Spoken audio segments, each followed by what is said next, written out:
Hare Krishna. Hare Krishna, Lalit. Hare Krishna.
Cannot hear the bhajan, Lalit ji.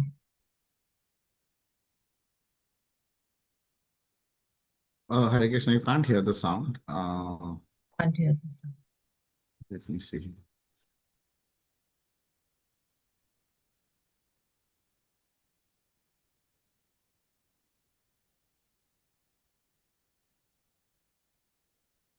Any change? Sorry? Can you hear now? No, not yet. Okay.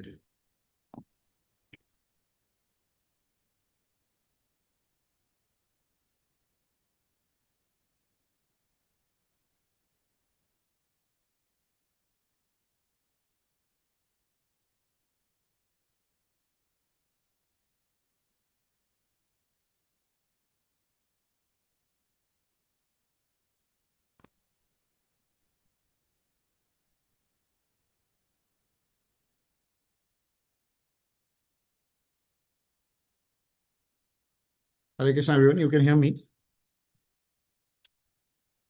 Yes, Lalit, you're audible. Thank you. Okay. How's everyone doing? I think we had a little bit of a break because of last week. I couldn't take the class. Hope you're How's doing well, everyone? Lalit ji, now. I'm doing much better. I still have a little bit of a sore throat, so you may hear it in the middle of the class, but otherwise quite okay. Okay. Yeah. How is chanting going for everyone? Would love to hear while we wait for other folks to join. Who all are doing chanting first? I mean, just put a yes in the chat if you're doing chanting, or you can even just unmute and say. Chanting is the Hare Krishna, which you said, Hare Hare. Krishna Mahamantra, yes. What I feel is I don't know about others, but what I feel is when we do the session, 1 or 2 days we continue doing the chanting and then we leave it. So maybe, what Buddhist people follow is when they chant, they write it on the group, they're chanting right now. So it inspires others also to chant during the day, or it reminds them that they have to chant. So we can also adapt that kind of a feature where anyone who is chanting at that moment can just write it on the community group we are chanting right now. That's a very good idea, actually. Yes. I think it just motivates others as well when they see it. Yeah. And reminds also, because sometimes you tend to get it out of your mind, or you think I will chant later and then you just forget. So in this way, you get reminded of the thing. Yeah, no, that's a good idea. I think that's a good one we can all follow. Yeah. Who's been able to do it regularly in the group? So I do it regularly, Lalit, but the problem is that it's very difficult to sit down without the mind wandering off. I mean, on the face of it, you're chanting, but your mind is somewhere else, थोड़ी देर के लिए इधर उधर. Which is very normal. I think there's so much conditioning in the mind that we can't expect it to clear up in one day. I think the only thing you have to do is that you have to try and focus. First of all, when you chant, you should chant with some voice. It should not be inside. So, right, for example, even when you're chanting Hare Krishna, Krishna Krishna, Hare Hare, Hare Ram, Ram Ram, Hare Hare. So, two things help, right? One, every word, if you can hear, that dhire dhire, that mind wandering will reduce because you're focusing on hearing the word, right? So, for example, the mind will say, "Oh, I have to focus on hearing the word." Right? So if you start focusing on every word, half your mind wandering will stop. It's not easy, by the way. It takes sometimes weeks, months, years of practice. It depends upon how much we yearn for it. But if you hear every word, that itself will give 50% of your mind wandering will stop because the mind is focused on hearing the word. So it doesn't have bandwidth to think about something else. And when you move away, you may start doing it and suddenly you realize, "Ki, I'm not listening anymore. I move away." You have to get aware saying, "Oh, I have moved away and I should try and bring my mind back." So again, pause and again start doing it properly. Hare Krishna, Krishna Krishna, Hare Hare, Hare Ram, Ram Ram, Hare Hare. The second thing is, how many of you are using some form of a bead or a counter to chant? So Dipta is using what, bead or a counter? I have a bead, which is Okay, very old, 20 years old. very good. Tulsi Mala, bead, very good, Professor Archana. Oh, amazing, everyone using a bead. So what happens is that, our senses, if you look at our senses, what are the five senses? Who knows all the five senses? Atish, welcome. I think this is the first time you're joining. Yeah, thank you. Thank you so much, Lalitji. Pleasure. Um, what are the five senses?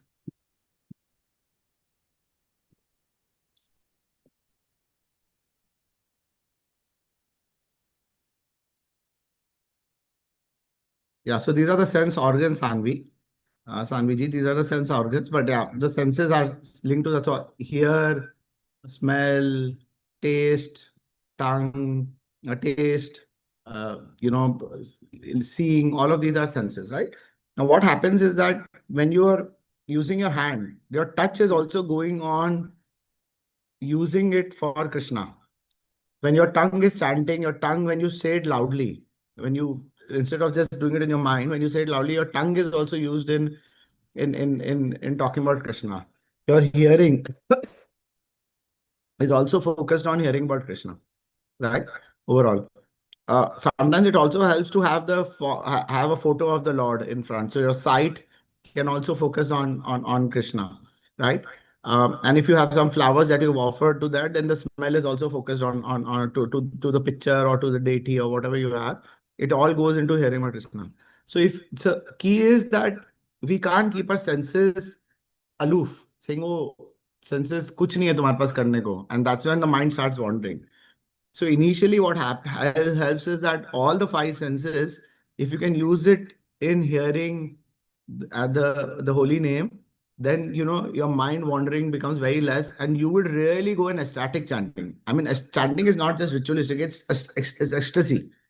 But that ecstasy will come when you make that effort, that all your five senses go on focusing on the holy name, because holy name is none other than Krishna himself, right?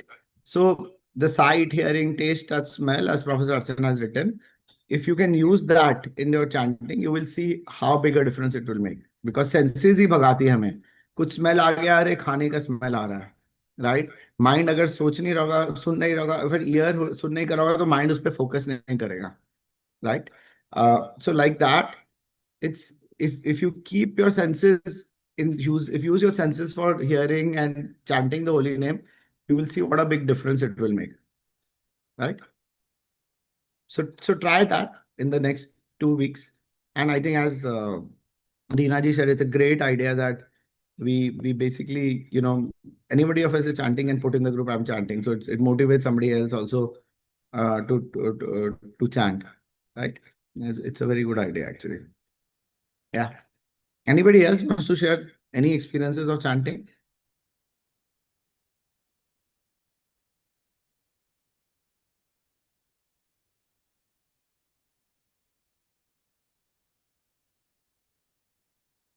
Nobody else either hasn't chanted or doesn't have any other experiences to share.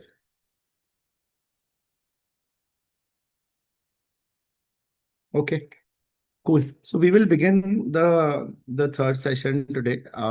Thank you for joining as always. And let me bring up the pages. I chant before my day and I'm sleeping much better. Yeah, I think my father tells me this, that whenever he chants before his sleep, he gets a better sleep. Yeah. The ideal is that you should chant first thing in the morning because that's when the mind is the most freshest. But there's nothing wrong in chanting at day end as well. So, yeah. I mean, the best time everybody says is do it during Brahma Muhurt, which is basically before the sun rises. But yeah, we all have our city lifestyle, so it's difficult to do that. But that is the ideal time for all of us, right? I think, but the commitment you have to make is that I will chant daily. As I said, try it for 21 days, right? And you will feel that difference. I mean, my guru said 1 week. I told you about it. So if you've done it for a week, you will start feeling the difference. But focus on the chanting. That's when ecstasy will come. You will really go in a very ecstatic mode if you do chant properly and hear the every single word, and if you can use your senses, it will take you to a very, very different space.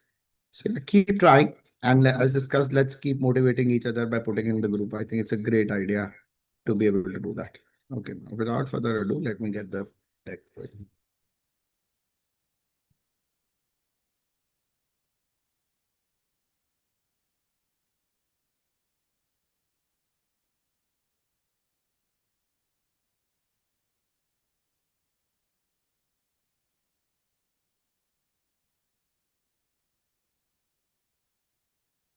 So chapter 3 is basically about karma yoga. How many of you we've discussed karma, right, in the last chapter? Anybody wants to share what their understanding of it?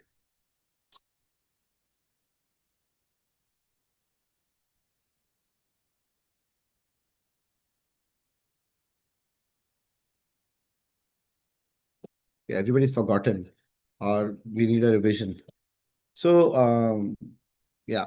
So basically, chapter 3 is a very interesting chapter, right? Because all of us are living in this world, performing our duties, right? Working, tending to a family, taking care of ourselves, our health, our family members, everything else, right? So this is a very interesting chapter. The question everybody asks is that how do I understand the Bhagavad Gita in the context of my daily life? So, so the next 3, 4 chapters, right? As I said, this is like a sandwich. The butter and the jam is in between. But this one is about Karma Yoga. The last 4 chapters are about Jnana Yoga, and the middle ones are about Bhakti Yoga, which is like the butter and the jam.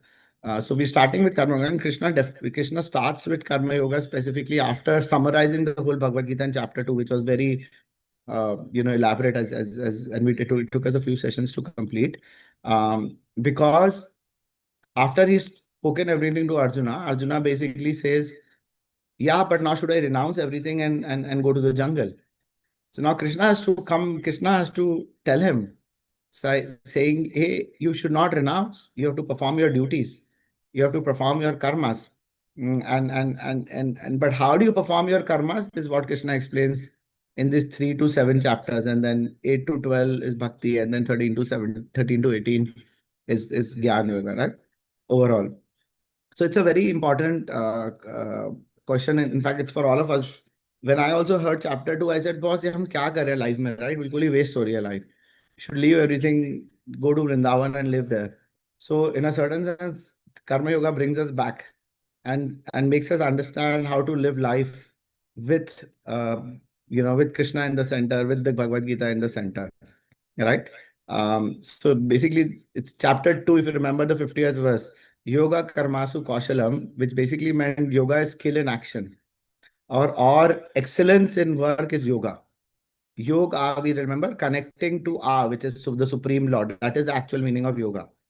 So when you work, how do you connect to God? And how do you connect to the Supreme Being is basically, in a certain sense, Karma Yoga, right?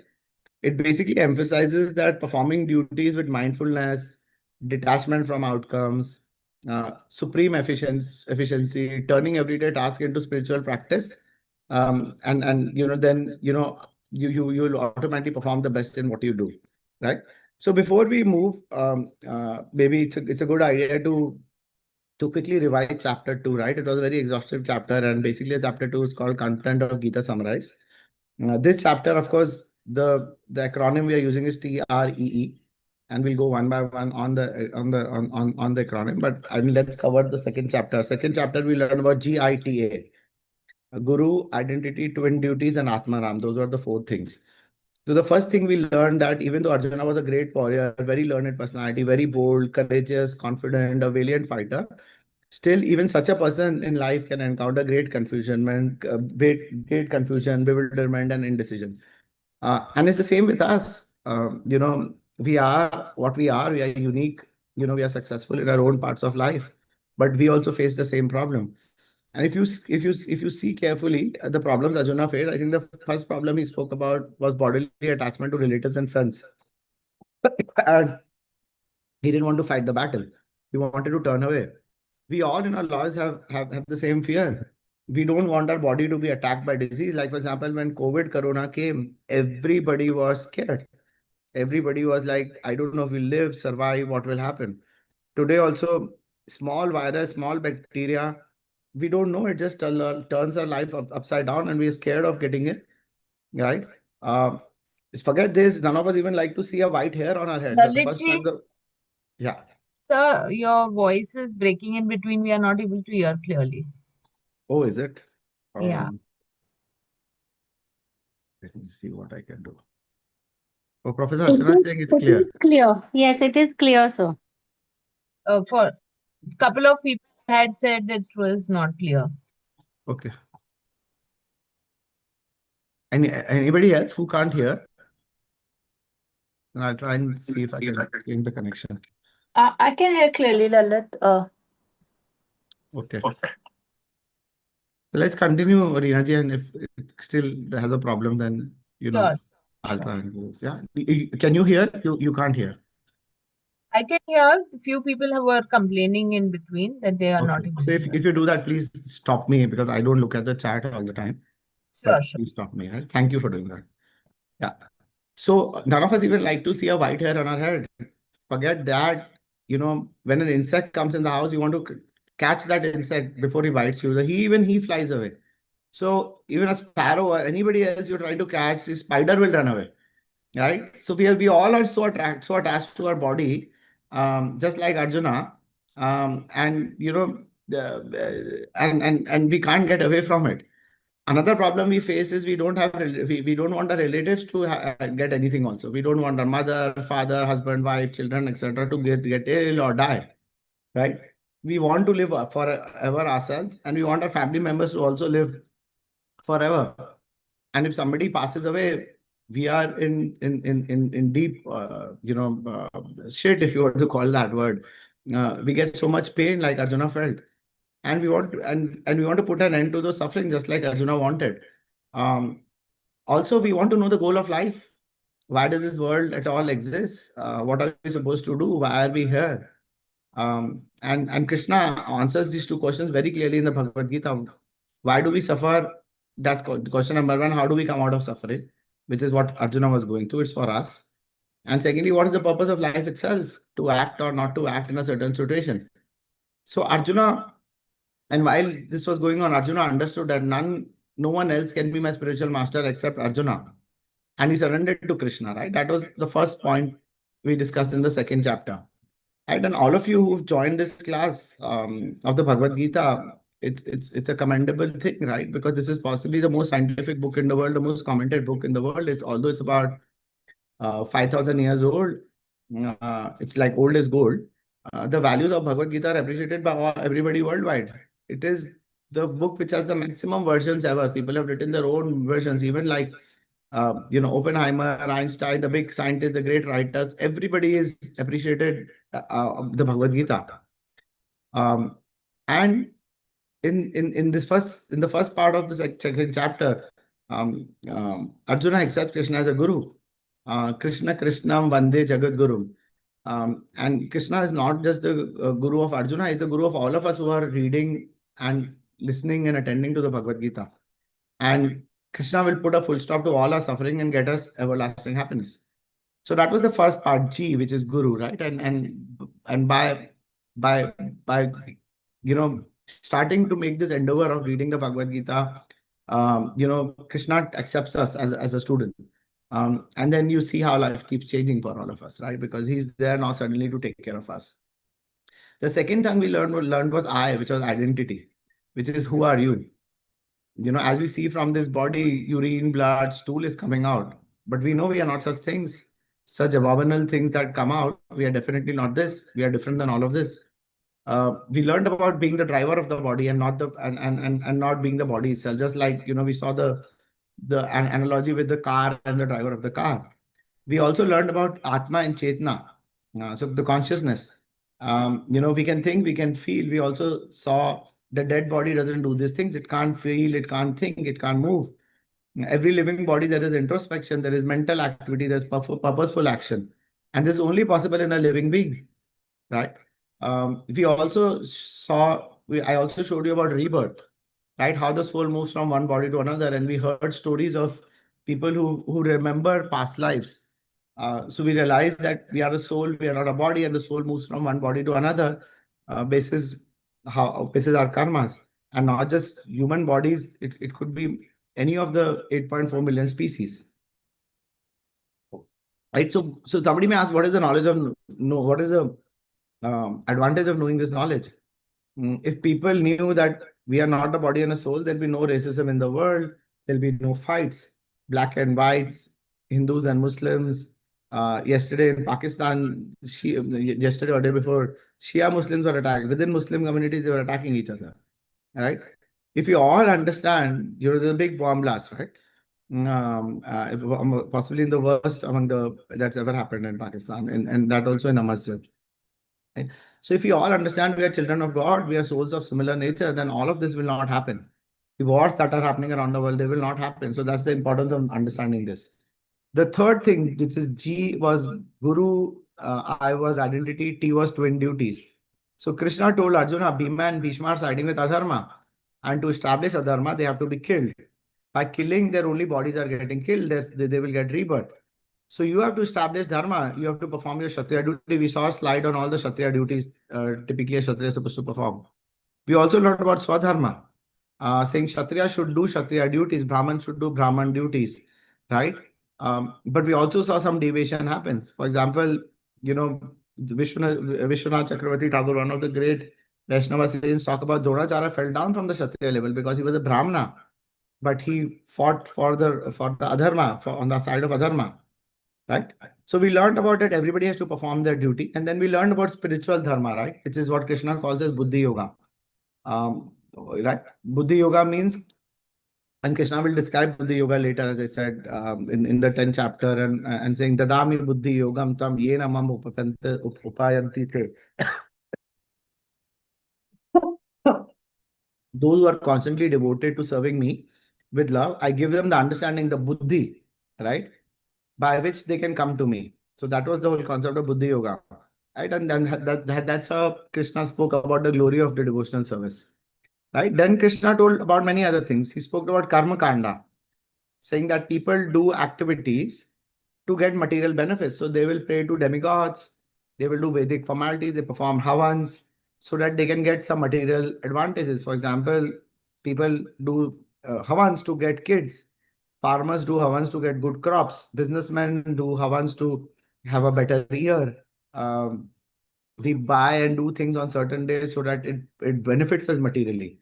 And Karma Kanda was not just about getting material benefits. We also learned about Karma Kanda was also about going to heaven. Because what happens is when people realize, oh, I'm getting all the material benefits, but they soon realize that मेरी तो life खत्म हो जाएगी कुछ सालों बाद. I will not carry this. So they want to continue that lavish life. So they do havans and Vedic activities to go to heaven so that they can have a longer life and enjoy material benefits in heaven more, right? Then we learned about Karma Yoga, we learned about Buddhi Yoga, and we learned about Sankhya Yoga, which is the same as Buddhi Yoga, right? There's difference between body and soul, right? But one thing Krishna told Arjuna was, Dure na sarvam karma, right? So, which basically said that when he spoke about the self-realized person, which is the fourth part, Gita, Atmaram, saying, and Krishna asked about how does he sit, how does he walk, how does the Atmaram, a person who's detached from all of this, sit, walk, speak, how do I identify such a person? So then Krishna ended by saying, keep aside all abominable actions, Arjuna, be fixed in your duty. So as soon as Arjuna heard this, Arjuna had a question. And that question is where the chapter 3 starts, right? So as I said, chapter 3 starts with TREE. T stands for Tyaga, right? So when Krishna told Arjuna, keep aside all abominable activities and be fixed into your duty, Arjuna had a question. He said, Krishna is asking me to keep my abominable activities aside. Oh, my abominable activities killing people. Let me stop fighting the war and let me go into renunciation. So he asked Krishna, Krishna, please tell me, how do I renounce? Arjuna got very happy internally because he wanted to stop the war. And he now suddenly thought Krishna told him that, stop the war. Right? So we will talk about this. Right? So this is basically the chapter 3 summarized. Starts with Arjuna's confusion, renunciation or action. Overall, then 3 to 16, Krishna goes deep into renunciation. He's saying Gyan Yoga is difficult. You can't renounce everything and become a sadhu because you have a certain characteristic. You are born a Kshatriya. We are all either, a Brahmin, we all act as a Brahmana or a Kshatriya or a Vaishya or a Shudra. Right? So Brahmana means somebody who's studying the scriptures and giving the knowledge. Kshatriya is one who fights and protects dharma. Right? So the politicians, the police, the army, all of them. Then there's Vaishya, which is all of us doing businesses, who run businesses, who earn money, and all of the pieces. And then the Shudra, which is people who are doing jobs for others. Right? Shudra doesn't necessarily mean the lowest level of people which we believe are servants. We are all in a certain sense Shudra because we're working for somebody else. Right? So then Krishna talks about prescribed action, with detachment, which is where he talks about saying, when you do your work, how do you do it without detachment? So he talks about Nishkarma Karma Yoga. You will get deep into this. And he told Krishna that is better for Arjuna, that is better for you. And he said, you should go from Karma Kanda to Karma Yoga. Right? So Karma Kanda, as I explained, was about trying to get material benefits by doing Vedic practices. And he says, move from Karma Kanda to Karma Yoga. And then he says the highest form of Karma Yoga is Nishkam Karma Yoga, which is about detachment. There's a full ladder I will talk about. Right? Then in 17 to 35th shlokas, Krishna is telling, even if you are qualified for renunciation, you should still do Nishkam Karma Yoga to set the right example because you are born a Kshatriya and you have to set the right example. Because you don't have the qualities of a renunciate. You will fight if you become a renunciate. If somebody doesn't give you arms, you will attack. So Krishna then tells him, the highest form you should right now think about is getting Nishkam Karma Yoga. And then, of course, later he gets into Bhakti Yoga. And then he tells him that lust is a formidable enemy in the path of yoga. So one should conquer lust by deliberate spiritual intelligence, right? So then Krishna starts with this on the third shloka. He says there are two kinds of people, right? Overall, there is Jnana yogis and there are Karma yogis, right? One with impure heart should perform the activities to purify the heart. So in the Karma stage, people should do their duty. Arjuna should do their duty like a Kshatriya. Arjuna should fight. Overall. So somebody may ask, so what will happen with that? Krishna says, then you will get purified. You can come to the platform of Jnana because you are doing your own duty. In a purified heart, knowledge will awaken. You will learn about soul, God, and everything else. And you will eventually reach this stage of platform of Jnana Yoga, where you of Bhakti Yoga. So Krishna is saying, I'm not telling you to do different things. Now you do your karma, and eventually by doing your karma, it will purify you. Right? And I explained this, right? There are four kinds of people, right? Brahmanas, Kshatriyas, Vaishyas, and Shudras. Now this philosophy that we are born a Brahmin, we are born a Kshatriya, we are born a Vaishya, and we are born a Shudra is not the right philosophy. We become a Brahmin or a Kshatriya or a Vaishya or a Shudra basis the work that we do. Right? So one way to remember this is remember Tata, T-A-T-A.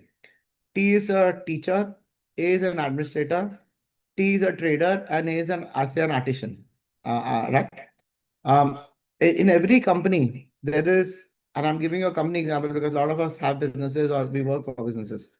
In every company, there's an R&D department. So that is, look at that as a Brahman department. There's a strategy planning department, which is say the Kshatriya department. There's finance and accounting, which is like the Vaishya department. And then there are all sort of workers, which is the Shudra department. These are not born qualities. These are psychophysical natures in this world. These four natures are scientifically there in this world. Each of us perform activities according to the psychophysical natures that we have, right? Overall. A role of a Brahmana is to study scriptures and give knowledge to others. He will chant, he will perform yagya, and he'll teach others how to chant. And a Brahmana should never accept salary and accept only charity, right? For example, in ISKCON, no one will ever charge you to attend a Bhagavad Gita course. Even this course is free, right?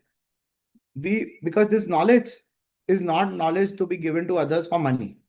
So anybody who says, join a Bhagavad Gita course and pay money to me is basically doing it for material benefits. He's not a true Brahmana. So the key way of really hearing of reading the Bhagavad Gita or any scripture is by somebody who doesn't charge for it. That's a very simple way to look at it, right? Overall, and if you look at Brahmanas, forget now Brahmanas that charge money. Ganpati पे आएंगे तो मैं 5,000 लूंगा. Rate fix कर लेते हैं. Those are not real Brahmanas. A Brahmana will never ask about some form of or some quantity of remuneration. There are people who will claim हम आपके घर भागवत सप्ताह करते हैं. आप मुझे 2 लाख दो हम आपके लिए भागवत सप्ताह करते हैं. Those are not the right Brahmanas because they are basically selling the knowledge. So the key quality of a Brahmana is he'll study, he will give knowledge to others, chant, perform yagnas, and teach others without accepting any salary and accepting only charity. Right? So that's the definition of Brahmana. I hope you understood what does a real Brahmana mean, right? Second is Kshatriya. The role of a Kshatriya is protection, welfare, and administration. The Kshatriya is supposed to protect women, kids, old children, old people, cows, and Brahmanas. Kshatriyas are providers to are knowledge providers, thinking and strategy to the society, and they are the protectors. Like a king should protect all of them, right? So in our society, for example, ideally, the politicians should all be Kshatriyas, but no, we have politicians or Shudras. That's why they keep corruption is so much there and so on and so forth, right? And that's why what is happening to the world is what is happening to the world, right? But ideally, the rulers or people in administration should be Kshatriyas. Their role is protection, right? Their role is to be a provider. They should provide to the society, right? In the old days, kings were great examples. And they should administer them. They should subdue bad people like thieves, rogues, etc. That's why we have jails. That's why we have police departments and so on and so forth. They should do stuff for welfare of citizens. Food, clothing, shelter. They should build beautiful temples where people can come and worship. So that's the role of a Kshatriya. The role of a Vaishya is basically to protect cows, to trade, to farm, to run businesses. Why do we say protect cows? Because cow is like the mother and bull is like the father. So you should protect your mother and father, right? Overall, a Vaishya should earn and basically provide. Vaishya is the only one who's around to earn, right? And whatever they earn, they should basically give as charity. They should pay the Sudras. They should give as charities to the Brahmins, and they should pay as taxes to the Kshatriyas, right? That's the role of a Vaishya. Shudras are one who assists the above 3 classes, right? So foot soldiers in the army, they should carry firewood for Brahmins. They should assist Vaishyas in the business. So understand that these 4 classes of business is not about dividing this society in the form of, class. But these are psychophysical natures of each one of us. And you will realize from your own work that you're doing what are you a more of, right? Overall. Brahmanas typically are in the mode of goodness, or as we call a sattva guna. Kshatriyas are in the rajoguna mode. They want to rule. Vaishyas are between rajoguna and tamoguna, right? Because they also want to earn. They also want to, have a business. But they're also in the mode of ignorance because they are basically earning. And Shudras are purely in tamoguna, right? So that's typically how the gunas come together with the four psychophysical natures. And all these four people have prescribed duties. These are ordained in the scriptures by Lord Krishna. He says in the Bhagavad Gita, I created these, right? And he says, in case a person is performing his duty in a detached mode, he can still come back to me. So it doesn't matter where are you, but you perform whatever duty you're supposed to perform in a detached mode, you come back to me, right? So, for example, if you ask a karma yogi, what work do you do? Detached mode, he will say, I do God's work. What do you do with the food? He say, I offer it to God. How do you do it? He says, I do it with dedication and commitment. What is your identity? He will say, I'm a servant of God. What do you expect from work? He says, I just want purification of heart. I want to please God. Right? So if a person works in that consciousness, God is so kind, God has given me everything, I will just do his work. Right? Overall. So Brahmana, for example, should live on charity. Kshatriya should accept tasks to run the accept taxes to run the government. Shudras should get all the fooding, clothing, and shelter. And I said the only person who's allowed to earn is a Vaishya, right? And his role is to give money and charity to all the other three, right? Whoever does this properly, as a psychophysical nature, eventually knowledge awakens. And if you look at it, all of us who are here in the class may be doing any of these four. And because we are doing it with such dedication and effort, we have this chaha that we have to come and attend the Bhagavad Gita. So that's what has happened to you, that knowledge eventually awakens because you're doing your duties with very, very clear intent without wanting to, exploit it in a certain sense, right? And when you come to that knowledge, you understand that we are not the body, we are the soul. And we know after we die, we'll get another body. If I do good, I will get good body. If I do wrong, I will get bad. It's very clear, right? So awareness and faith in God's existence and aligning with the scriptures is a very important thing. For example, scriptures say, treat every woman as your mother except your wife. It says, do not, I showed you this, right? Do not observe anyone's land or money. Treat other living beings as God's children. So when you follow your scriptures with awareness of the soul and body, perform your prescribed duties in a dutiful manner with a desire to get heart purified, this divine knowledge awakens. You get purified. Knowledge purifies. Then when the knowledge comes, the knowledge purifies you. And when you get fully purified, then you can basically you're ready for liberation, right? Overall, in some cases you can accept renunciation, and in some cases you get liberation, right? But this stage of liberation is discouraged. Of renunciation is discouraged. Sorry, not liberation. Of renunciation is discouraged, right? Because if a person with an impure heart renounces prescribed activities, which is what Arjuna was trying to do, taking to Vedic karma sannyas, he reverts to the material action. For such a person cannot remain active. So if you look at the picture of the sadhus on the left, right, there's one sadhu who's having drugs. There's another set of sadhus who are playing football. Basically, what has happened is that these people have taken sannyas prematurely before purifying the heart. So what did I say was the process? Do your duties. When you do your duties, the want for knowledge awakens. When the knowledge comes, the divine knowledge awakens your soul, and that purifies you. And when you purify, then you accept the renounced order of life. So what has happened with these sadhus? They haven't gone through this journey because they said, oh, this is such a good life, we'll become sadhus. So what happens when they do this? Before purifying the heart, they reverted back to material actions, which is playing football or having ganja or whatever else the sadhus have, right? So mind is like a microprocessor, and hands or legs are like, anybody who's from a science background, are like servo motors, right? If the mind is impure, hands and legs will not work properly, right? So the microprocessor will tell the hand and legs what to do, which is your mind. But if the mind microprocessor is programmed wrongly, then hands and legs will not work properly. So when mind is impure, senses will be uncontrolled. And they make us do all kinds of things because impure mind is telling them to act like this. Right?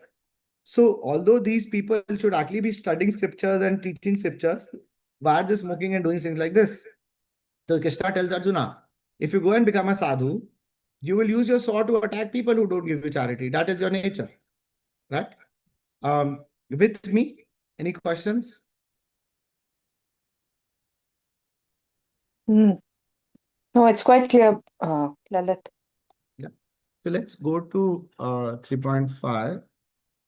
I'll just open the online site.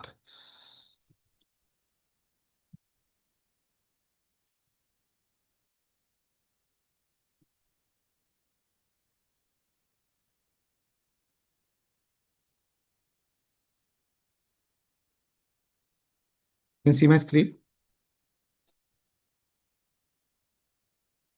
Everybody can see my screen? Say yes.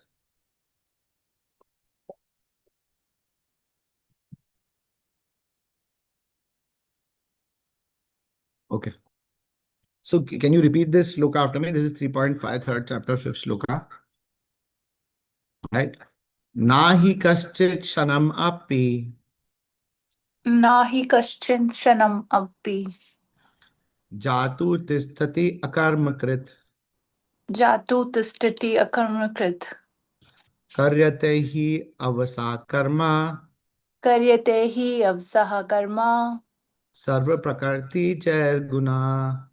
Sarva prakriti jai guna. So what is Krishna saying? Everyone is forced to act helplessly according to the qualities he's acquired from the modes of material nature. So the qualities we discussed about, right? The four qualities. And therefore, no one can refrain from doing something, not even for a moment, right? And if you read this, it is not a question of embodied life, but it's the nature of the soul to be always active. We read about this in the second chapter also, that you cannot say, I will meditate and I will get my senses in control. Because the role of the soul is to be active. So without the presence of the spirit soul, the material body cannot move. The body is not only a dead vehicle to be worked upon by the spirit soul, which is always active and cannot stop even for a moment. As such, the spirit soul has to be engaged in the good work of Krishna consciousness. Otherwise, it will be engaged in occupations dictated by the illusionary energy. So, the sadhu's example, right?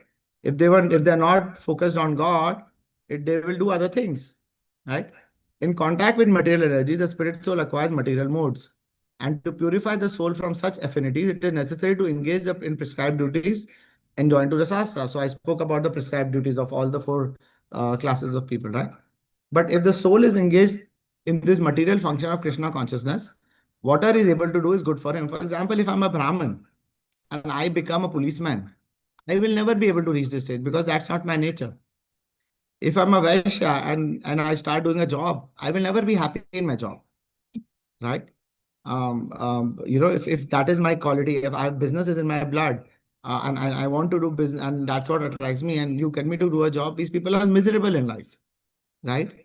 Similarly, some of us who like to do a job, we want to start a business, we are unsuccessful starting a business because that's not our nature, right? We'll be good at businesses even within the company. We may be a good CEO, we may be a good head, but we are working for someone. But when we try and do on our own, we may not be successful because that's not our nature, right? So it's very important that we do things as per our psychophysical nature, right? And the Srimad Bhagavatam affirms this. I will not read the shloka, but I'll read the meaning. If someone takes to Krishna consciousness, even though he may not follow the prescribed duties in the Shastra or execute the devotions as properly, and even though he may fall down from the standard, there's no loss of evil for him. But if he carries out all the injunctions or purification in the Shastras, what does it avail him if he's not Krishna consciousness, right? So what if he carries all the injunctions or purification in the Shastra? What does it avail him if he's not Krishna? So he's saying Krishna consciousness से आप सबसे बच सकते हो. So the purificatory process is necessary for reaching the point of Krishna consciousness. So to reach the point, you have to go and follow your path. Therefore, sannyas or purificatory process is to help reach the ultimate goal of becoming Krishna consciousness, without which everything is considered a failure. Right? I'll go back to the presentation.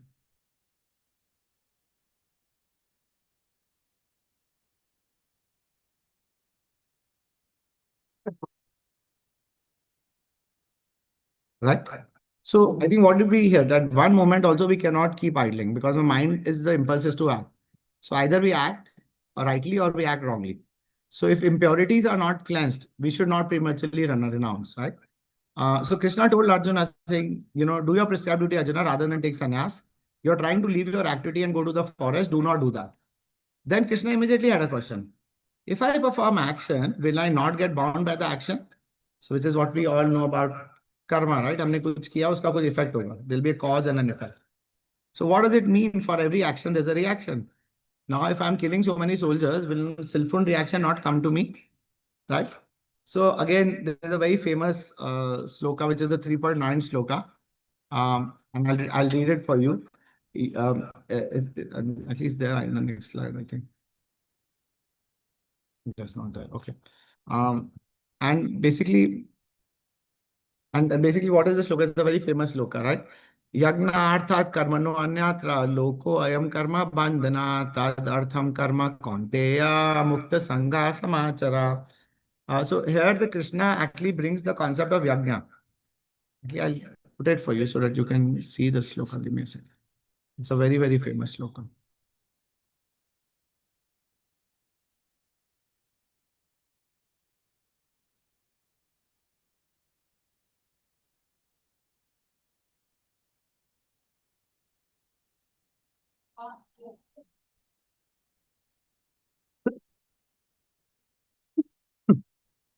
You can see my screen, right? So what Yeah, is it? Yagna arthat karmano anyatra loko ayam karma bandhana tad artham karma kaunteya mukta sangha samachara. Right? So here Krishna actually brings the concept of yajna. So what where he says yagna arthat karmano. Right? What does it mean? Yagna arthat?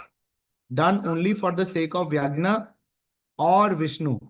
So even the yagyas that we do, they have to be done for Vishnu. Karmana, then work. Right? So he's saying do your activities for Lord Vishnu, right? Or Yajna. That's what Krishna is saying.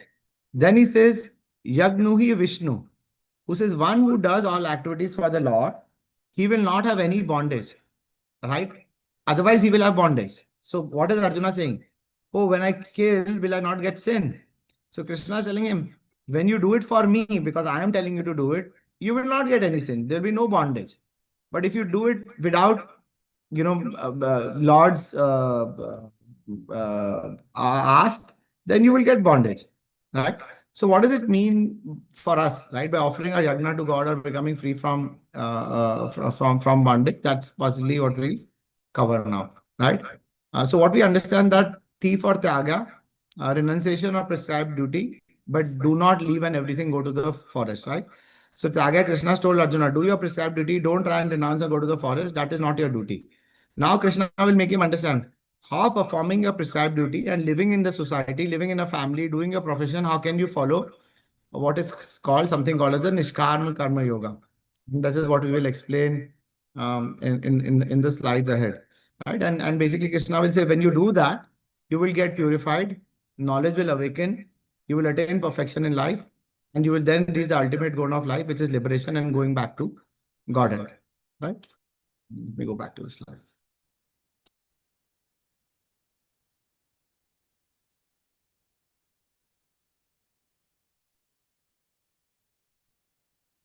So we learned about T, which is Tyaga, right? Who can take Tyaga, who should not take Tyaga, and what is the process, right? And how should we follow our psychophysical nature and then basically do what we do, right? So that was T, which was Tyaga. So I hope your understanding is sound on that topic, right? The second topic is R, which is basically rungs on the yoga ladder. So Krishna explains about how do you reach the highest stage. So we start with Karma Kanda, then we go to Karma Yoga, Gyan Yoga, and Bhakti Yoga. Don't get scared. I will explain each of these terms in details, right? So basically, and this is a very deep subject. So I think this is where I would want you to take notes, and then I'll tell you when to take notes. But any points that anywhere relate to you should take notes, right? So what is Krishna saying? When you do Karma Kanda, right? Sometimes people will call a Brahmana and do puja at home. As I said, somebody wants a son, so they call what is called as Putra Bhakta. Farmer may do puja or karma kanda to get good harvest. He'll say, last year my yield was poor, so I want better yield. Somebody starting a business, they want business to expand. For example, people start businesses on Akshaya Tritiya day because Akshaya means never diminish. Money will keep swelling up, right? So people perform particular dates or perform a yajna, and that's basically called as karma kanda. This is ideally for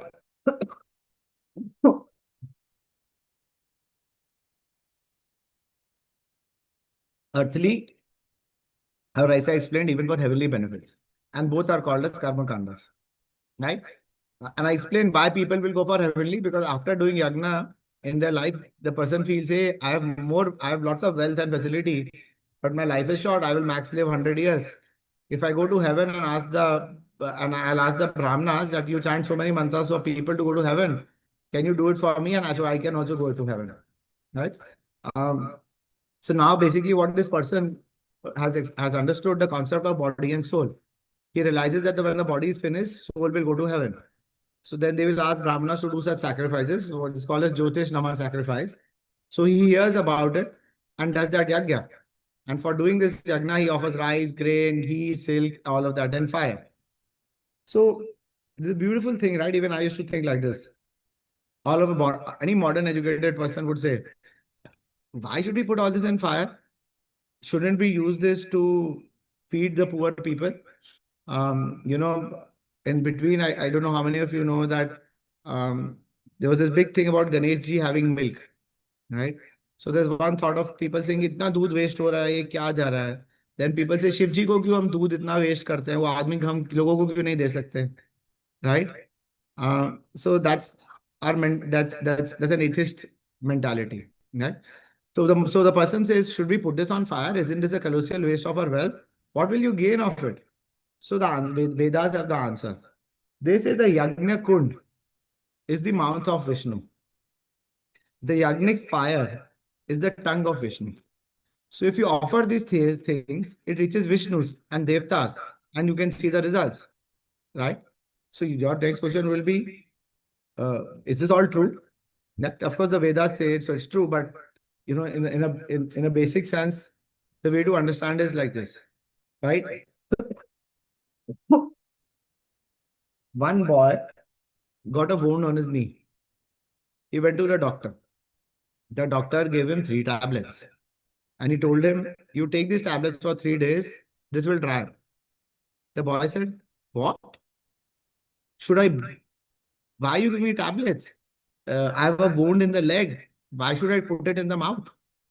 Should I powder this and put it on the wound? Doctor says, one word, swallow. So the boy asks, how will it help? Doctor says, I am the doctor, I know better than you. Just listen to me and do what I'm saying. So boy is not convinced.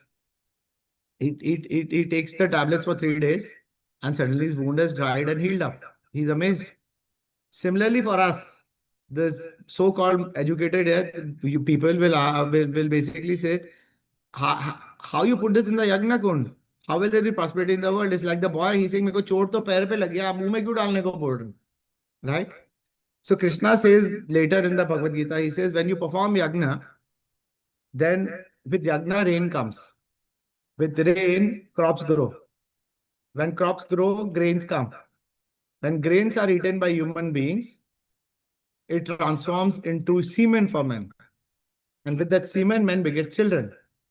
And then these children also perform the yajna, so the cycle continues. Right? So that's the whole philosophy behind it, right? Overall. The cycle goes on. And Krishna will tell how the cycle helps, right? So in this way, karma kanda people will enjoy here or in heaven, and later Sorry, people sorry, Lalit, can you say this analogy again? It was too fast for me to understand.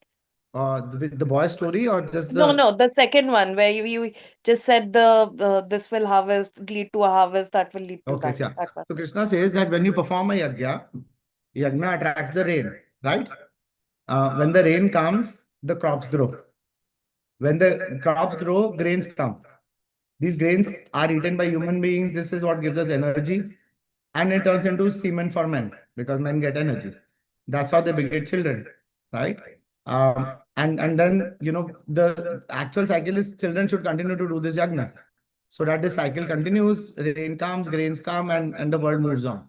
So that's the whole analogy. And there's a detailed piece coming in the later chapters, but I thought I'll give you a little bit of a summary of this. Thank you. Yeah.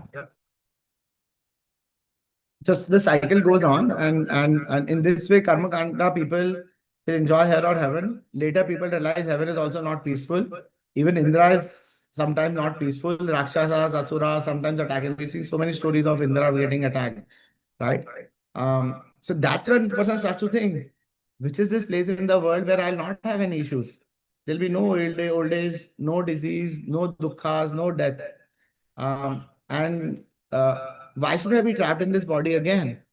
So people ask, what do I do? How do I get out of this? There is no happiness here also in the heaven, and there's no peace. Where should I go? Why should I continue to get trapped in this body again and again? So there's a beautiful poetry by Shankara Acharya called Bhaja Govindam, right? It says, Punarapi jananam, punarapi maranam, punarapi jananani, jathare sevanam, iha samsare, bahudustare, kripaya pare, pahipur murare. So what does he says? What is Shankaracharya saying? He says persons think how to rise about it. Then they rise, they go to the Jnana platform, right? And that then they want to learn moksha, they want to get moksha, right? So karma kanda leads to karma yoga, where he learns about dharma, artha, karma. And when he goes to Gyan yoga, he learns about moksha. Now when he reaches moksha, he understands he wants to get liberated from his world. Then he studies the Upanishads. So he cultivates Gyan. And he understands about Sat, Asat, what is temporary, what is permanent, and then becomes aloof because he's got the understanding of Sat, Asat. Then because of that, he controls his senses, and with the senses in control, he gets the intelligence to get out of this world. And then he goes to Brahma Jyoti, where he can merge and live with the peace forever. Right? This Brahma Jyoti is what Buddhists call as Nirvana, or Jains called as going beyond the wheel of samsara. Right? Then he wants to attain Brahma Jyoti, where he can go. Right? But even the Shastras say that even Brahma Jyoti is a metastable place where Jiva can go for a long period of time, but he will fall back for want of activity. Right? We discussed in the earlier chapter and just now also that even a moment, a Jiva can't be without activity. For example, when you're chanting, also your mind is going everywhere as activity is so inside us. So a good example of this is a sack race, right? We've all done in school or office offsites, right? When I don't know why we do it, but basically they put a sack around your legs and they want you to jump, right? So you run with the sack, but imagine if there's no sack, you will run out so fast, right? So when human is in material body sack, we are so active. When the body is taken out, how much more activity would we want? Like the body is the sack. When the sack is gone, we want to be more active. So how can you go to Brahma Jyoti?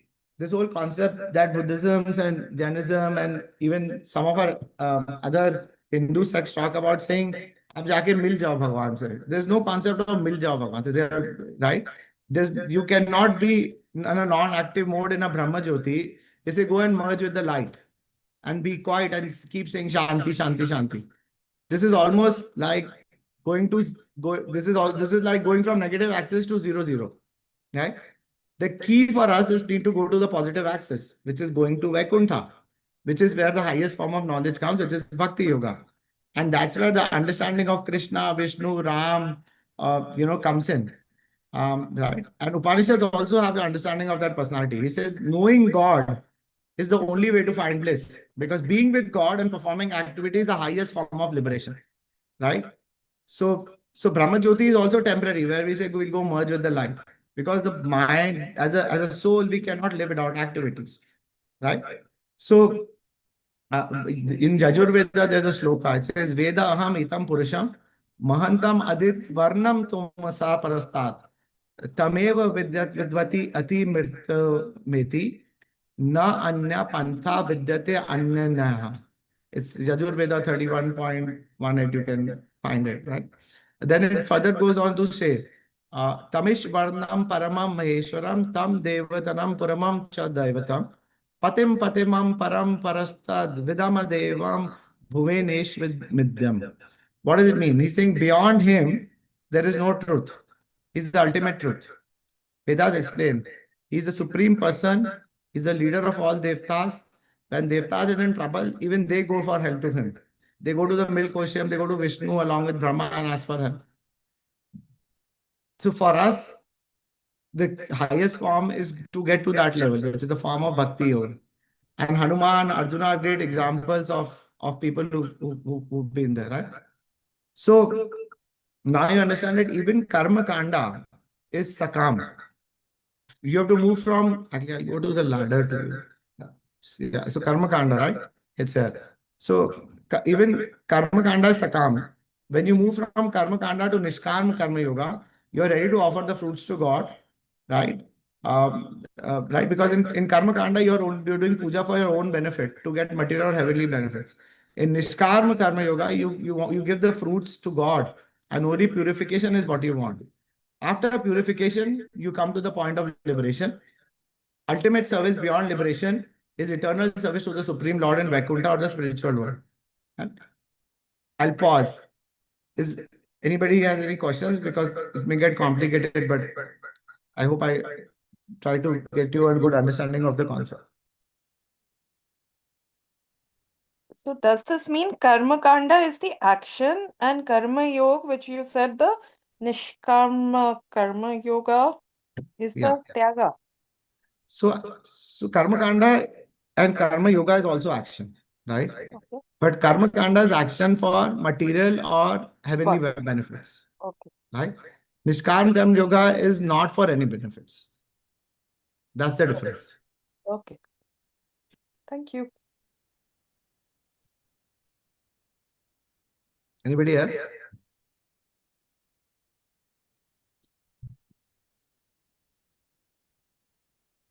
Right?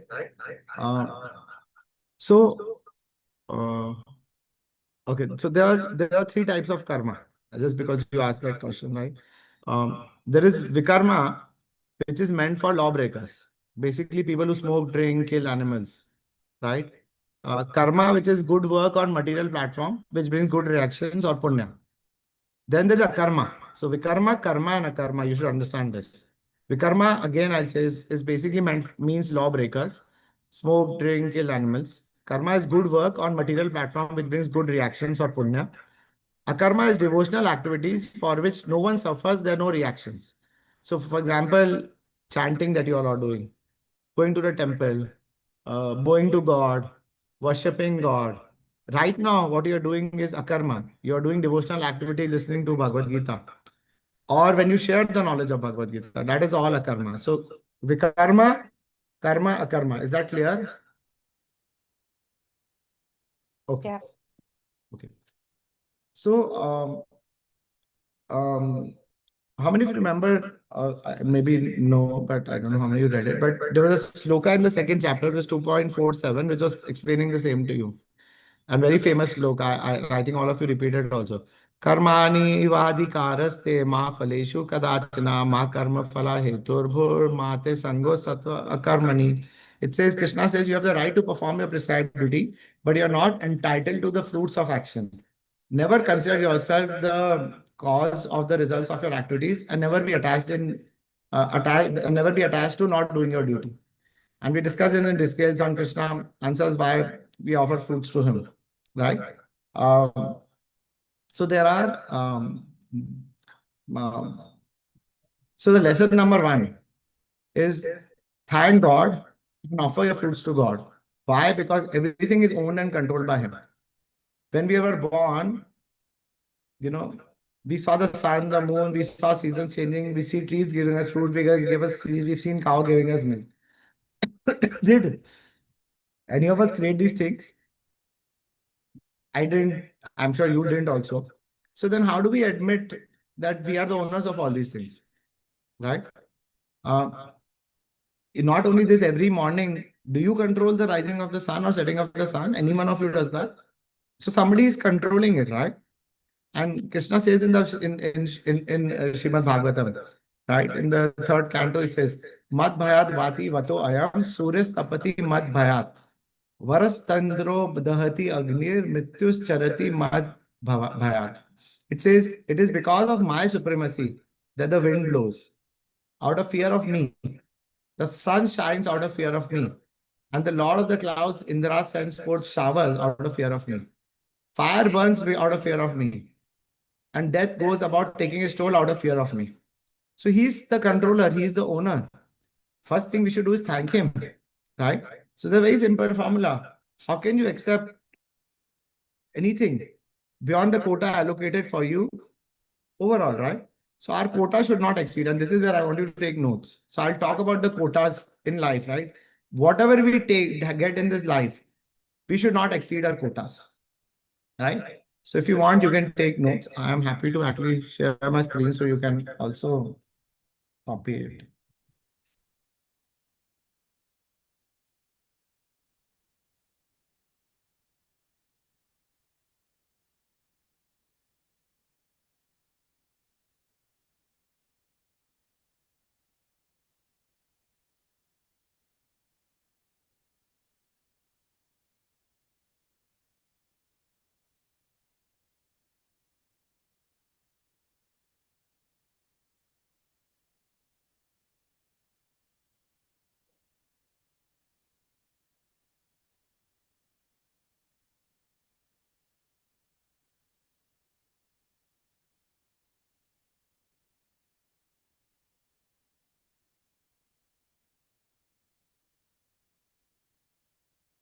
Right? You can see this, right?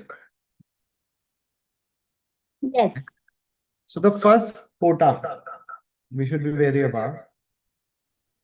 Lalit, it's a blank screen. Okay, you're writing. Right? Thank I'm you. writing for you. Is food. Right? So the first thing is that we should eat vegetarian food offered to God, not eat non-vegetarian or any unauthorized food, and not overeat because we have a quota. So one of the habits we have is overeating, right? The second quota is of property, right? You can buy your own land, but you should not be like Duryodhan. We should not encroach upon others' property, knowing that everything belongs to God. The third quota we should be wary of is wealth, right? We should honorably earn wealth, a portion of which is offered to the Lord's service. Like when you are running a business or when you're in a job, you pay a TDS, right? Similarly, when you're earning more wealth, you should offer a percentage of that to the Lord. Say it's a 10% in the Lord's service and use the rest of the money properly. It's yours, but use it properly. That means don't take it under the table, don't cheat, use it honorably overall. The fourth quota is work, right? Work, right? Work that is not related to irreligious principles, such as meat eating, gambling, intoxication, illicit sex. We should not work for a company which is producing, for example, cigarettes or alcohol or killing animals, because such work goes in the heading of sinful activities. Work has to be aligned with God's desire. The fifth quota is endeavor, right?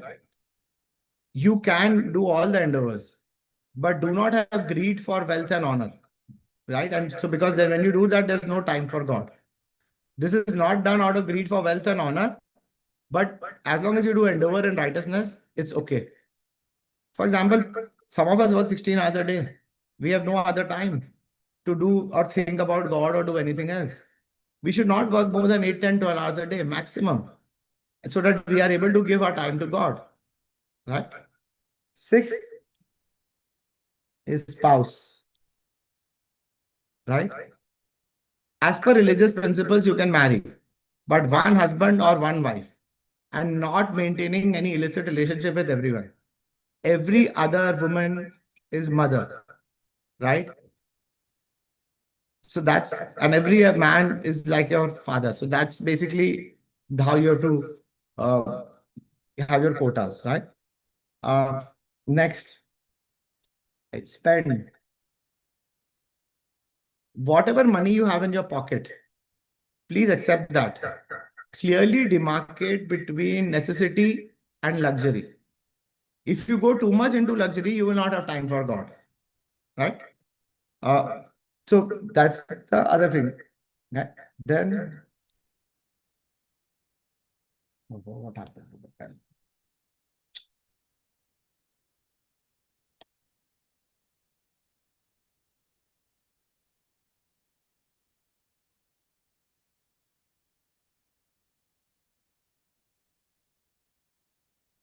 It's gonna release the screen.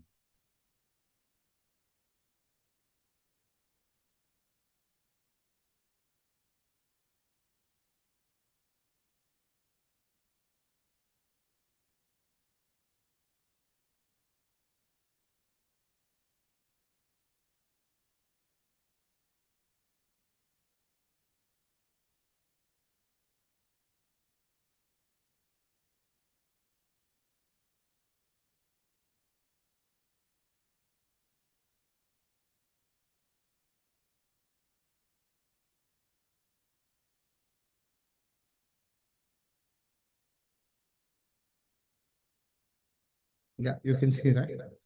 Yeah. The eighth one is your house or residence, right? Go for a house that fits your pocket. Don't try and get a very big house that a whole life you have to work very hard to pay back the EMIs, right? Because that is not God's, and whatever house you have, make it God-centered.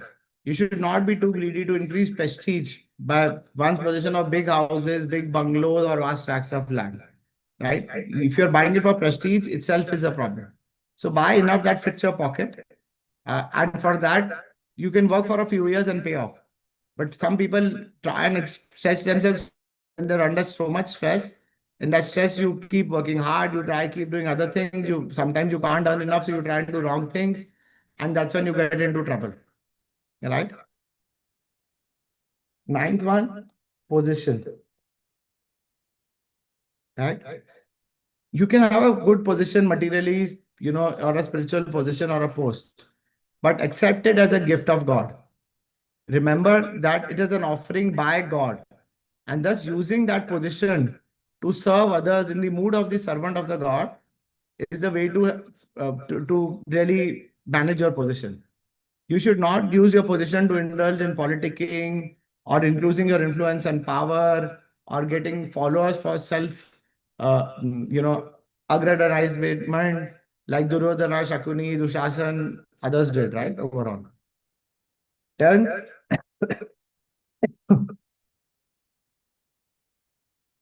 do not live a life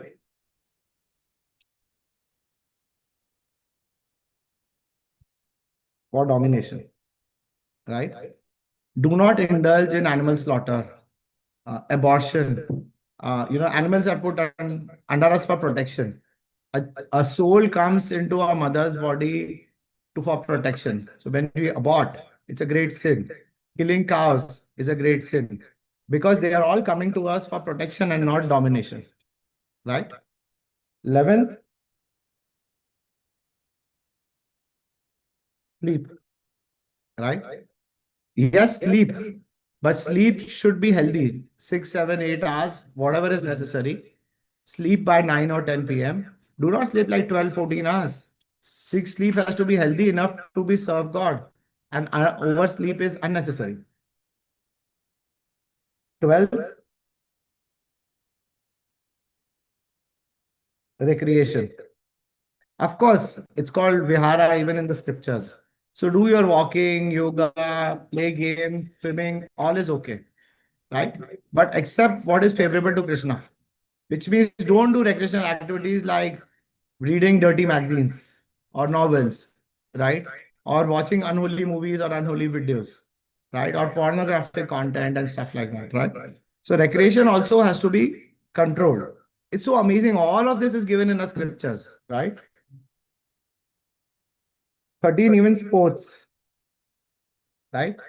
Use sports to keep your body healthy so that you can serve God better and not for attracting the opposite sex or spend time idly, right? Keep it healthy, not for impressing others, right? So easy to relate to these 13. Any thoughts, any questions?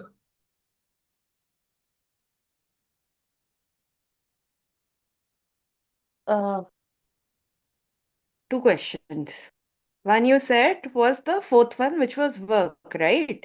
Yeah. We said that don't do work which is like sinful activities, whatever it is. I mean, like organizations which are into cigarette smoke, whatever, right? Yeah. But but if one doesn't have an option, I mean, as we said, karma is, I mean, like if there is no other option, you do that work, but then is there a way to not get the bad effects of that karma? I mean, let's say that there is just one company that is there, right? I'm just giving an example. There can be different situations. Or if you are a fight, if you have to fight a war, you have to kill people, you have to kill people. You don't have an option. Then what? See, goes back to your psychophysical nature. When you know war, you are a Kshatriya, right? Or if you're called to fight by the government in extreme circumstances, you're doing the role of a Kshatriya. So you don't get sick, right?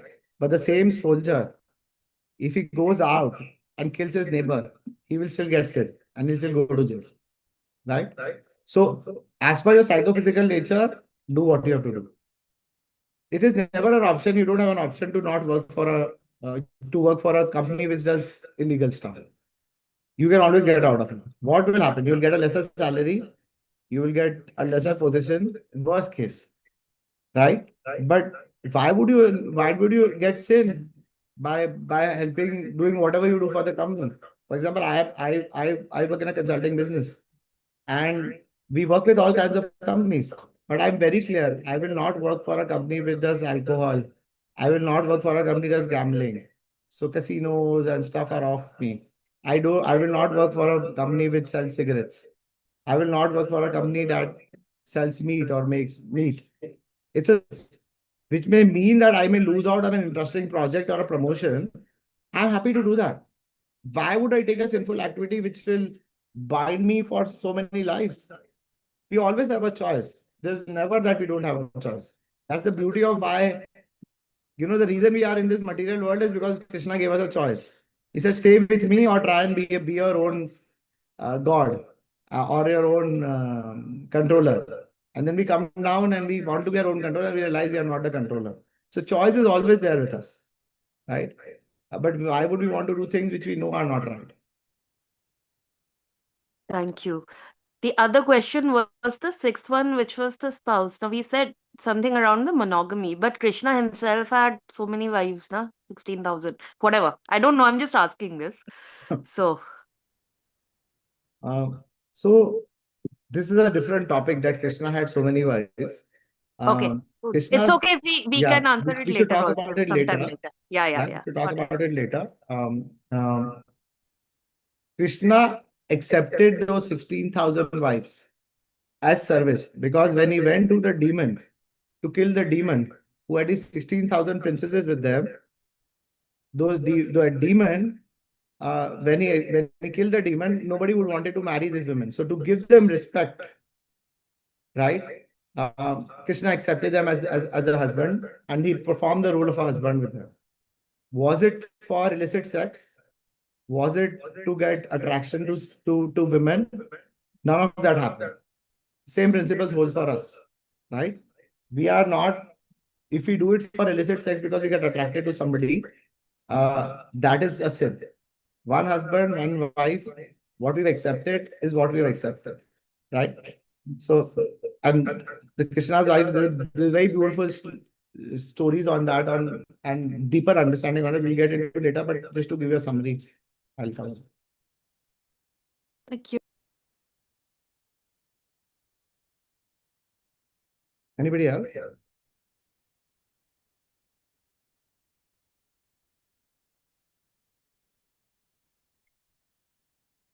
Okay. So we will go back and release the screen. You should take this screenshot, or if you've taken notes, take these notes.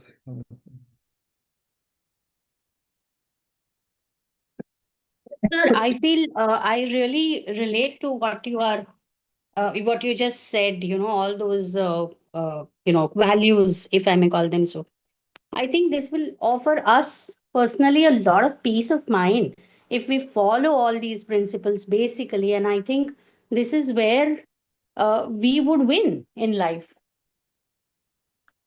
Absolutely. I mean, these are values that will keep us sane, and they are values which will not bind us, right? Because as you said, right, there's a quota we are supposed to live in. Even in this world, right? When we live in the country we live in, the government has decided certain rules, and these are rules or quotas defined by the law. When we are in Yes, sir. sync with those rules, we will be happy, right? For example, tomorrow we've evaded tax. As much as we may think we have more money, but we'll always be worried. For example, I don't know how many of you heard about this big real estate tycoon in Bangalore who recently committed suicide. So the tax authorities were raiding him and he committed suicide. Now we don't know what happened, but there'll be something that was in the back of the mind that made him to do such step, because short term you may have got very rich, but in the back of the mind you are saying, I'm escaping something, I'm doing something wrong. And when law comes to catch you, you are committing extreme things like suicide, right? So same ways, there's a quota Krishna has given us. And if we remain in the quota and value system and rules, we will never be unhappy. We'll never have problems, right? And if you see the root of all the problems is people not living in their quotas in a certain sense, right? At a basic level, forget getting to a higher stage, but even at a basic stage, right?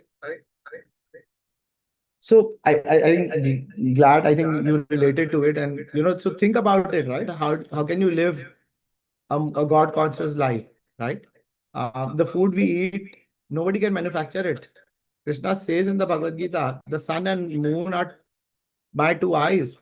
Whereas the sun is bringing rain shower and creating all grains, and moon is filling up the juices inside the fruit that we eat. No scientist can make this and give this to us. This is nice, delicious food given to us by God. Food, vegetables, fruits, masala, spices, everything is given to us by God, right? And it's a very important subject, that which means that man, nature, and God have to be in the perfect harmony, because nature is a mother, and this body that we are given is basically a Panch Mahabhut. We learned about the value of the body in the last chapter. And God is our father, right? We also read about that, right? Krishna said, I am the seed giving father. Krishna, in fact, says, Arva yenesu kaunteya murtaya sambhavantiya tasam brahma mahad yonir aham bija pradapita. He says, I am the beach giving father. He says, O Kunti, or son of Kunti, it should be understood that all species of life are made possible by birth in this material nature, and that I am the seed giving father. Krishna is the father. Nature cannot produce the millions of mangoes, right? Nobody can produce without Krishna giving the seed of the mango. This Krishna is the seed giving father, right? We cannot get apples, we cannot get grains, because the seeds are given by Krishna. So think about the second thing, right? Think about heat, sunlight, moonlight, rainfall, etc. All these are given to us by different devtas, right? Or demigods. Just like, we have power minister, finance minister, water minister, they are devtas, right? For example, Saraswati is the devta of knowledge. Indra is the devta of rains, right? Surya is the devta of the sun, right? It's very surprising. Man can assume, so much light is coming from sun, so much gallons of water is coming from rains. Humans start thinking it is automatic. It's such a childish imagination, right? How this rainwater is taken from the ocean, converted into clouds, salt is removed, and fresh rainwater is something. कौन कर रहा है? कहाँ से filtration process चालू है? कौन पानी उठा रहा है? फिर उसको filter कर रहा है, salt हट रहा है उसमें से, of a rainwater array, which is fresh water, which gives us life, which fills our rivers, right? We all know that wind itself has no life, water itself has no life, cloud has no life, sun has no life. अगर आप पानी को भी आप थोड़े दिन रख दो उसमें खराब हो जाता है पानी, right? There's no life. Sun has no life. Even water rots, right? So how can lifeless things come together like this? So isn't it foolish for us to think that things can happen on their own? Somebody's making it happen. We are taking all the facilities. We take electricity, we pay to the board. We buy a bottle of Bisleri, we pay to the company, right? For us, somebody is making all these facilities are coming from the Devtas. So without offering it back to Devtas, the Devtas are like the power minister, back to the prime minister, which is Krishna. We are basically becoming thieves, right? We should know that God does most of the work for us. We have to just endeavor. We are co-workers with God. We are not the controllers. Like Arjuna is fighting with Krishna, right? Like that, Krishna gives us the seed and he gives us the rain. We only have to sow it. Similarly, when we go for a job interview, we do the interview, but the panel selects us. We should never think we are independent. We are running this world. Problem is man has become so proud that we are so advanced in science and technology, but even a small thing is Corona or COVID. All of us were in extreme situations of worry, of death. All of us understood that real position. One tiny virus we couldn't see was creating havoc. So we should realize we are not in control. God is in control and somebody superior is in control. Even like a baby formation in the womb of a mother. How does it happen? Right? It's who does this magic? Who said the semen has to go and meet the egg and the egg and semen will make a baby? How does the kid get a mumbled teeth and then get permanent teeth? Right? How does the morsel of food becomes a gastric juice inside our body and then of course it nourishes our blood? Are we doing it? Are any of you doing it? Somebody has made this complex machine arrangement. And that's why Lord is called a Swarat, the Lord of everything, Swarat. And we are not independent. Even our face cut, our parents, all have been given by him. We should know we are not in control. Right? It's like, let me ask you, what is the good news and a bad news from a pilot? You are in a plane. What is the good news and what is the bad news the pilot can give me? Good news is we will land safely. Bad news is some screw up has happened. Yeah. So good news is that we are 36,000 above sea level. We are flying smoothly. There is no weather issues. Everything is fine. Bad news is we don't know where we are going. Right? Plane कहाँ जा रहा है मुझे पता नहीं है. In the same manner, people don't know why we're working hard from morning to evening, which we can't take even one penny with us at the time of that. Not one single penny will come with us. So who am I? What am I doing in this world? Why am I working so hard? Where am I going? It's like, if you've seen football, right? There are two goalposts on either side. If there are no goalposts, and somebody says play a match, wouldn't you call it? It's a foolish proposal, boss. Goal का है. Similarly, we are ready to lead a life without a goal. हम पैसे कमा रहे हैं, हम मेहनत करते जा रहे हैं, हम 10 चीजें करते जा रहे हैं, हमें गोल ही नहीं पता हमें जाना कहाँ है. Right? We don't know what is the meaning of life, what will happen to me. The goal of life is to simply act according to the scriptures, right? And do what God wants us to do, right? This way you get two things. You get free from all sufferings, and then when you're ready, you go back to the spiritual world. So work with this knowledge of goal of life. This material world is a hospital for purification of heart. It's not a hotel for picking up things and enjoying, right? Children will always want to play games and enjoy. They never want to do the school textbooks. But parents want them to study these books and do something in life, right? Similarly, we also want, like kids, we want to enjoy. Get one material thing, get another thing, enjoy the world. But God has given us scriptures. He wants us to study. He wants us to wake up. He wants us to do something meaningful of this human form of life we've got. He wants us to wake up our consciousness. He wants us to cleanse and purify our heart of all the bad impurities and then return back to God. Right? So we have to perform the act of performing holy work and giving up all the unholy work. We have to refrain from stressors which are harmful to our body, mind, and well-being. Be it eating, gambling, horse racing, casino, lottery, now some of the online games, intoxication, alcohol, drugs, tobacco, illicit sex, extramarital affair, watching obscene films, reading obscene magazines, doing vulgar talks. We have to refrain from all these unholy activities. And we have to perform holy activities, which is chanting the Hare Krishna Mahamantra. Hare Krishna, Krishna Krishna, Hare Hare, Hare Ram, Ram Ram, Hare Hare. Right? What is this mantra? Do you know what is the meaning of mantra? Anybody knows what does mantra mean? Man क्या होता है हिंदी में? Conscience? Man means mind, right? मेरा मन कर रहा है.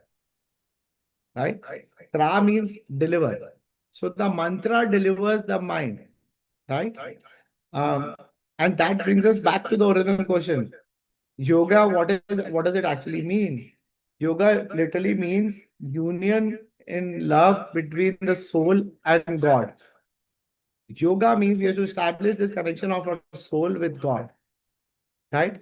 A yogi is a person whose life and activities are oriented towards re-establishing his relationship with God.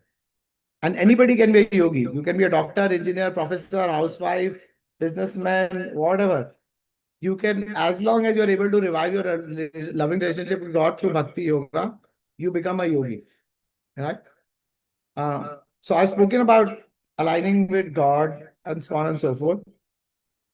What is the time now? We have some time. Okay, so let's understand who's a karmi or a materialist. So we spoke about a person who's aligning with God. First, figure out who's a karmi or a materialist also, right?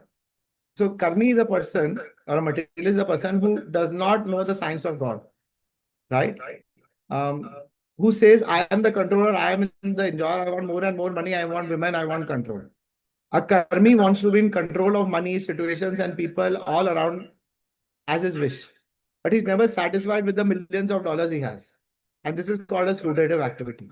He wants to get more and more and more, but is always still in anxiety and unhappy. Right? I spoke about this property baron in Bangalore. You heard a cafe coffee day owner. There's so many such examples, right? We want more and more, and this worries kills them. We believe we are the controllers. We try to be the Jagadish, but the real Jagadish is Jai Jagadish Hare, which is Krishna. Right? He's producing millions and millions of universe with just his breath. Right? But we want to exploit this material world. We forget we are spirit souls, and we get enveloped by this Maya. Right?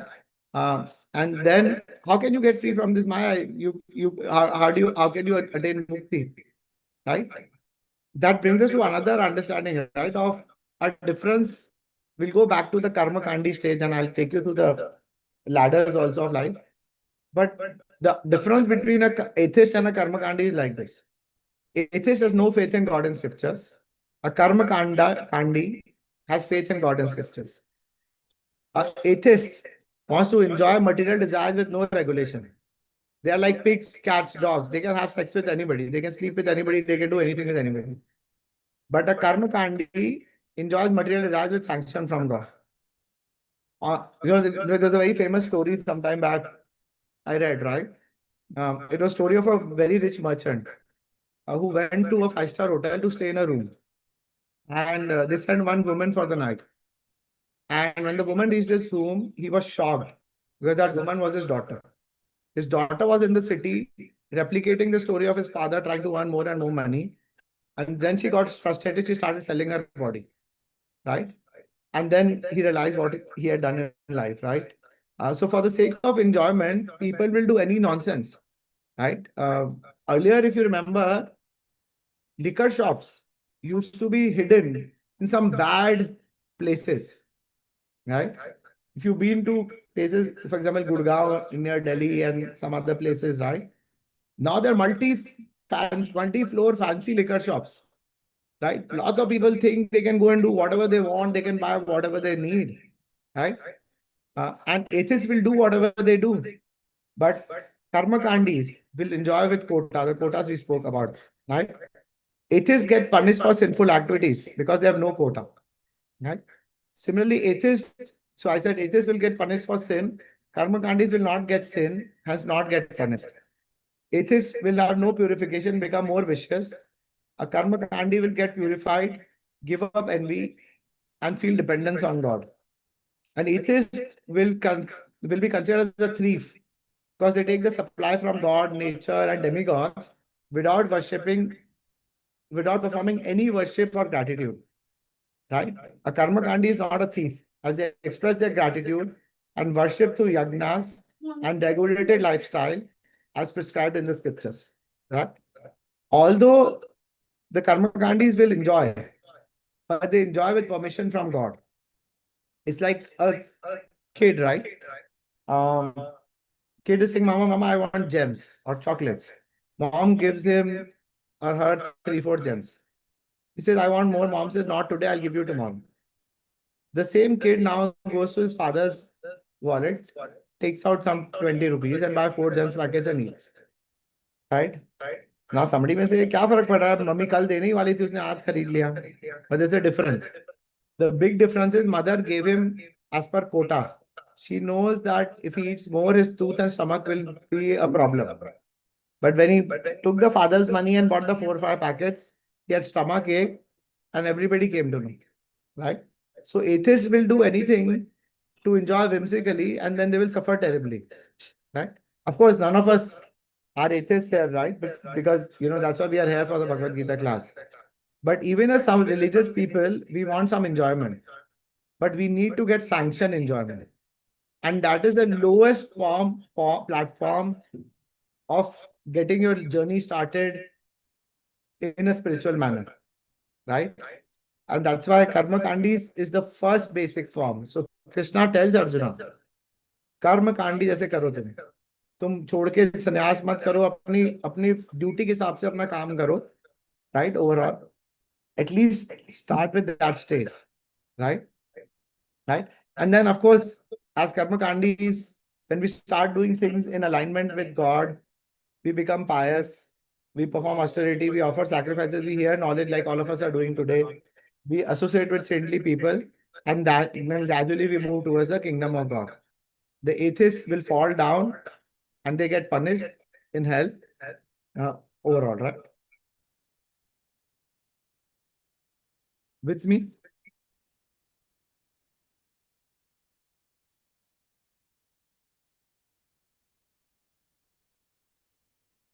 Are you with me?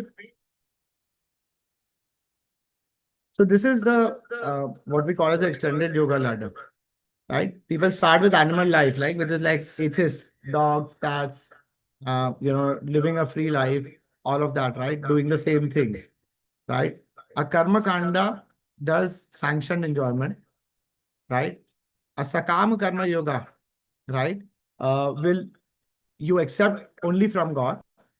The difference is karma kandis, people go to devtas, Indra, Vayu, everybody else, right?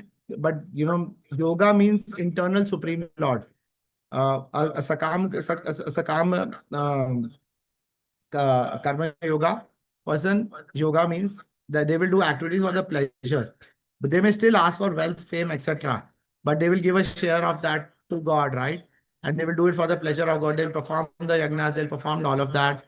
They will do all of that. Even they will even chant the Maha Mantra and all. The third stage is to move from Sakam Karma Yoga to Nishkam Karma Yoga, which means to giving up the want for things, right? All of us may be at some stage at Sakam Karma Yoga or Karma Kanda stage, right? But we have to move towards the Nishkam Karma Yoga stage, right? Which is basically we renounce the fruits renounce the fruits. We give it to God. We don't go and asking for anything else. Only ask from God is please purify my heart. And only goal is to advance our knowledge so that you can go back to God. Right? Then comes the next stage, which is Jnana Yoga. Right? Which is basically when heart is purified, knowledge awakens. But at this platform, one typically becomes a sannyasi. And the only focus is knowledge. and give up material world, right? Ashtang yogis are mystic yogis. They want to acquire siddhis, walking on water, producing gold from thin air, flying in sky. They are busy with all this, right? Um, and you will find these karmis, jnanis, yogis are all busy within this world, right? But the last and the highest form is Bhakti Yogi. Bhakti Yogi is one who engages his heart in giving his life in devotional service to the Lord, right? So the way to think is that karma is the path of action, jnana is the path of knowledge, Ashtanga yoga is the path of concentration on the super soul, and bhakti is the path of love because it arises from the heart. Karma is done by bodily limbs. Jnana is done by the mind. Ashtanga yoga is done by intelligence. But bhakti is done with the heart. Because when heart is involved, everything is involved with that. Our body, mind, intelligence towards loving and serving God. Right? So this is the extended yoga learning, which means you go from this stage to that stage. Do we all need to go through all the stages? So the next one is you can go through a stage which is called as the progressive yoga learning. Right? In progressive yoga learning, you can skip multiple things. Right? And you can go directly to bhakti. Huh? Again, Sakama is like us. We have some material desires. When we don't have desires, Nishkam Karma Yoga becomes. When you get a Vaishnav Guru, you go to Bhav Bhakti or Prema Bhakti. And then you skip, Jnana and Ashtanga. So if you see, there's no Jnana and Ashtanga in this chart. Right? With me? But there is the express elevator. Right? For example, you're standing in a building, right? For example, my building has 35 floors. We can take the staircase, climb stair by stair, and reach the 35th floor, right? Which means go through all the stages we saw. But how do you reach the 35th floor faster? Anybody? Take a lift that goes directly there. Absolutely. Right? So Bhakti Yoga is like the lift. You enter the lift, press the button, and reach the 35th floor. Otherwise, through lifetimes, we keep climbing this ladder gradually. So we don't need to go through this ladder, right? Overall. And Krishna is saying, go directly, right? Become surrender with me. And Krishna says in the Bhagavad Gita in the last chapter, right? And associate with pure devotees. You get a sadhana bhakti, you get bhav bhakti, and you get prem bhakti, and you come back to me. Sadhana is doing your sadhana, chanting, reading, going to a temple, serving the deities. Once you do that, you develop bhav because you start to fall for these activities. आपको मजा आने लग जाता है. जब आपको मजा आने लगता है, फिर आपका प्रेम हो जाता है. And when you fall in love with Krishna, you go directly there. Right? So that's the express elevator we all want to be on, right? Overall, right? Oh, where did we go? Yeah. Right? So, but then Krishna tells Arjuna, अगर आप ये सब नहीं कर सक रहे हो यार, आप कम से कम कर्म कांडा तो कर लो, right? Which is basically perform actions with desire rather than give him actions completely. Because by satisfying one desire in a religious way, you will slowly get purified, right? Right? And in this life, we have the easiest form of yagna or sacrifice, right? And you can repeat it after me. And that easiest form in this Kali Yuga age, which is in the scriptures, is what we call as the Sankirtana Yagna, right? And that what is the Sankirtana Yagna? Is together, San Kirtan, do it together. Is just sing the Mahamantra. So you can unmute and do this one round of one Mahamantra with me together. Right? Hare Krishna, Krishna Krishna, Hare Hare. Hare Ram, Hare Ram, Ram Hare Hare. Hare Hare. This is the magic for this Kaliyug. We do this sacrifice of just chanting the Maha Mantra properly. Our express elevator gets ready. And then, of course, along with it, you study the scriptures, you get your philosophy right, you do your Srimad Bhagavatam, eat food which is offered to the Lord, all do it as the offering of the Lord, and you reach to the ultimate state. So, the very, very easy process, not very difficult. Like you're attending the Bhagavad Gita already, पढ़ लो उसको बाद में जाके महामंत्र करो घर में भगवान है उनका उनकी पूजा करो खाना को ऑफर करो not it can't get easier than this, right? It's a very, very easy process, right? I think I spoke about this. Yeah. So I think you know this is basically the first two parts, right, of the third chapter, right? I'll pause here and see if anybody has questions.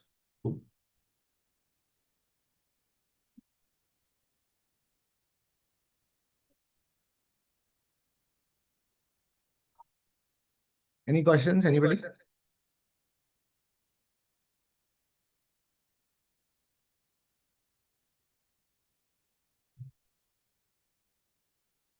I have a question. It might sound very, very naive, okay, but I'll still ask it. Now we just said about the bhakti being the express elevator, right? Yeah.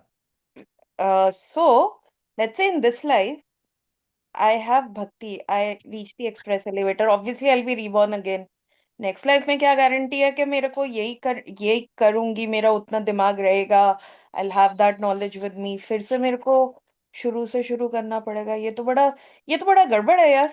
This is So one, if you do bhakti properly, you will not be reborn, right? Because then you are back in your original place, which is Vaikuntha. But even if you're reborn, bhakti is the only thing that you carry forward. You cannot carry any money, any wealth, anything with you, any family, any relationship.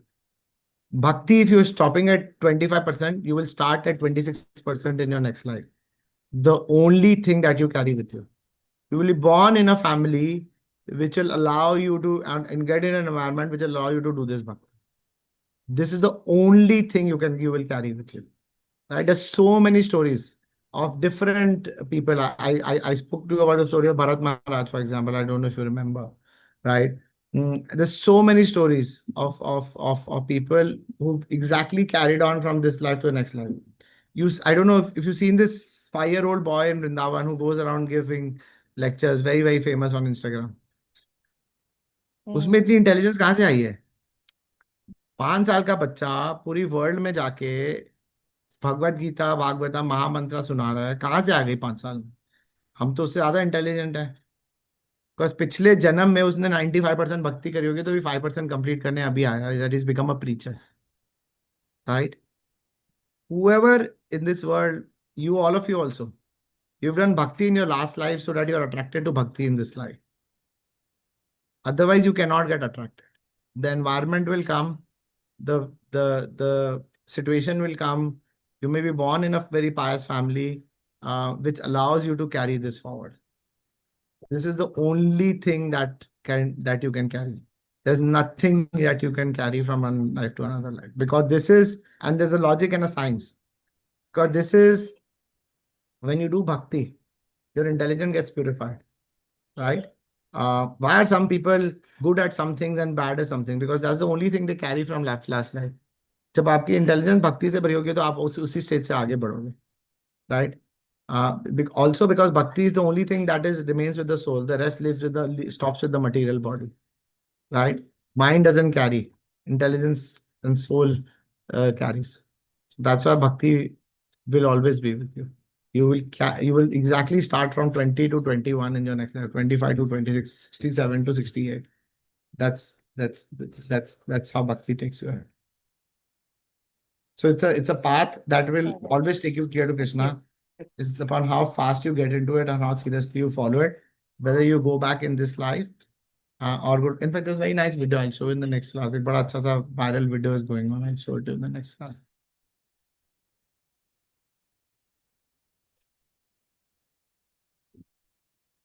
Anybody else? Any questions?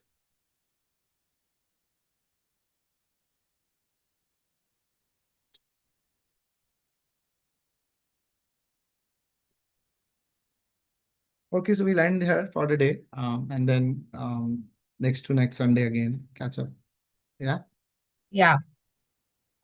And I think let's do what Rinaji suggested. It's a great idea. Whoever is chanting should just put chanting so that it inspires others. I'll also see if I can send you quotes on chanting and how it helps you and so on and so forth. I'll keep sending you stuff also on the group. Yeah, sure. Yeah. Okay. Hare Krishna. Thank you everyone. Hare Krishna, Hare Krishna, Krishna Krishna, Hare Hare, Hare Ram, Ram Ram, Hare Hare. Thanks, Lalit. Thank you.